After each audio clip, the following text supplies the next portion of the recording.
Assalamualaikum warahmatullahi wabarakatuh. Alhamdulillah, syukurillah, salatu wassalamu ala rasulillah, amma ba'd.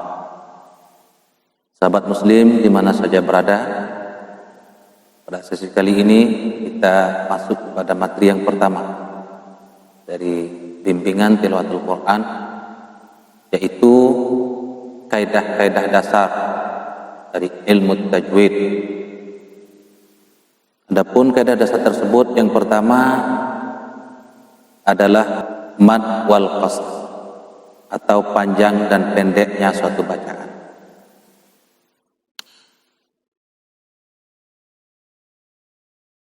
Mad dalam bahasa kita panjang terdiri dari tiga. Yang pertama panjang 2 harokat, yang kedua panjang 4 atau 5 harokat, dan yang ketiga panjang 6 harokat. Adapun prinsip harokat ini dalam praktek bacaannya adalah dengan cara ketukan, yaitu 1 harokat 1 ketukan, 2 harokat 2 ketukan, begitu seterusnya. Misalnya sebagai contoh, kita praktekkan dalam surah Al-Mu'minun. Bismillahirrahmanirrahim. Pada kata Ar-Rahman, yaitu mad yang 2 harokat, maka kita praktekkan dengan 2 ketukan, atau juga bisa dengan 2 hitungan jari. Ar-Rahman, seperti itu.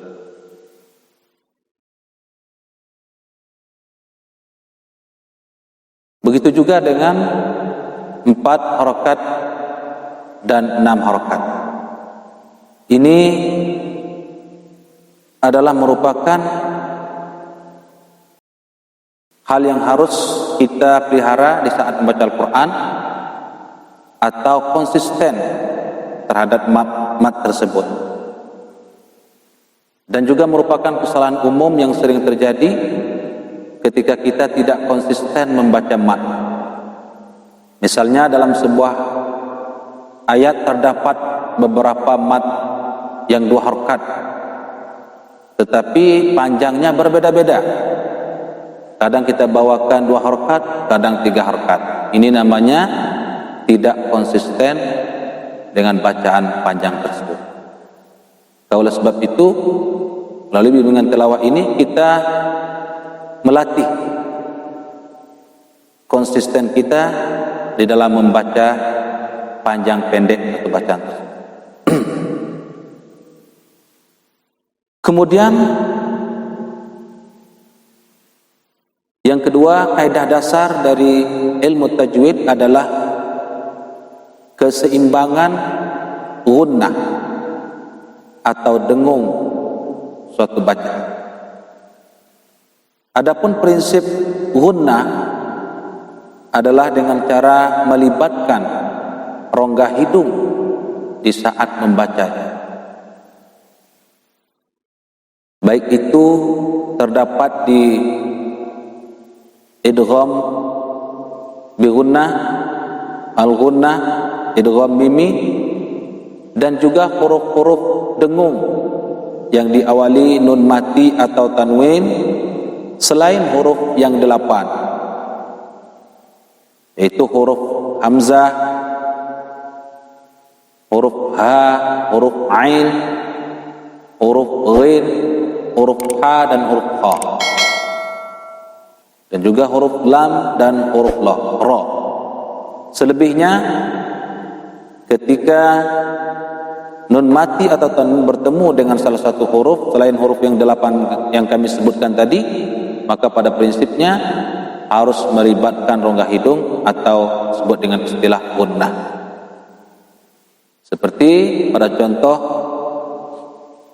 dalam ayat surah An-Nas.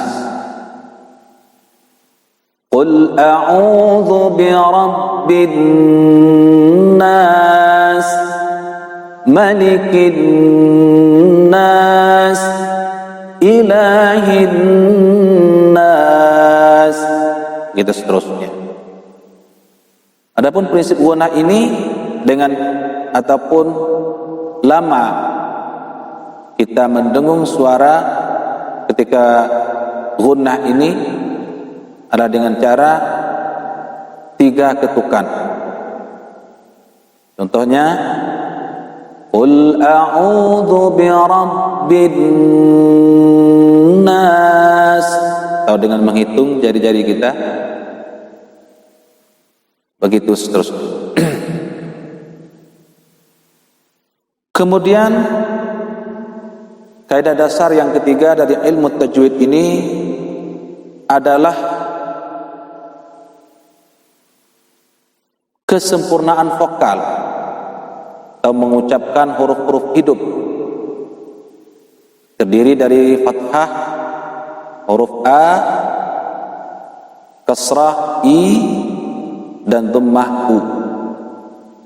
Adapun metode dalam membaca atau kesempurnaan vokal ini, yang pertama, apabila huruf tersebut fathah, maka metodenya dengan membuka rongga mulut secara sempurna, yaitu A.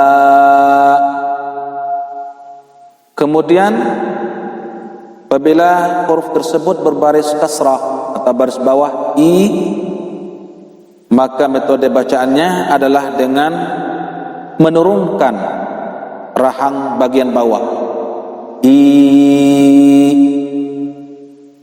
Kemudian yang ketiga, vokal U atau dhammah.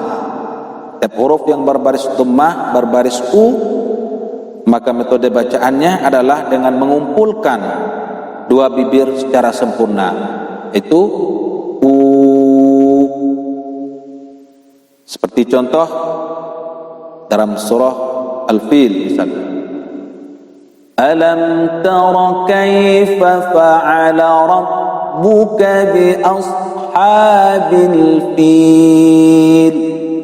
Begitu seterusnya dalam penyempurnaan vokal. Kemudian yang keempat,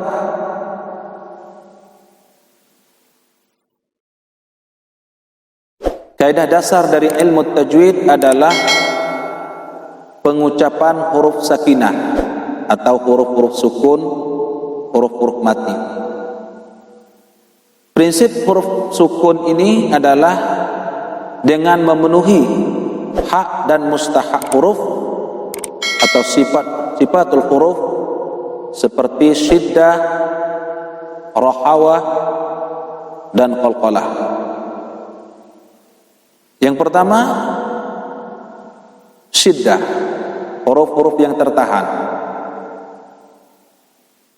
Contohnya huruf hamzah sukun, maka bacanya harus tertahan. Contohnya dalam surah Al-Mu'minun, Qad aflahal mu'minun. Huruf hamzah sukun, maka haknya harus bersifat syiddah, tertahan. Begitu seterusnya pada contoh-contoh yang lain. Kemudian yang kedua, bersifat rahawah atau lepas, mengalir. Salah satunya huruf lam. Ketika lam sukun, maka kita baca dengan cara rahawah atau lembut. Sebagai contoh, dalam surah Fatihah misalnya, lam sukun, Alhamdulillahi Rabbil Alamin. Lam sukun tersebut harus lembut di saat kita mensukunkannya atau mematikannya. Tidak boleh ditahan atau dipantulkan. Begitu seterusnya pada contoh-contoh yang lain. Mungkin inilah untuk pertemuan atau sesi materi yang pertama ini tentang kaidah-kaidah dasar dalam ilmu tajwid, yang ini merupakan kesalahan-kesalahan umum yang sering terjadi karena kurangnya perhatian kita ketika membaca atau melantunkan bacaan ayat-ayat suci Al-Quran. Demikian, dan insyaAllah kita akan bertemu pada sesi berikutnya, itu materi maqamat Al-Quran atau irama-irama Al-Quran. Demikian, Assalamualaikum warahmatullahi wabarakatuh.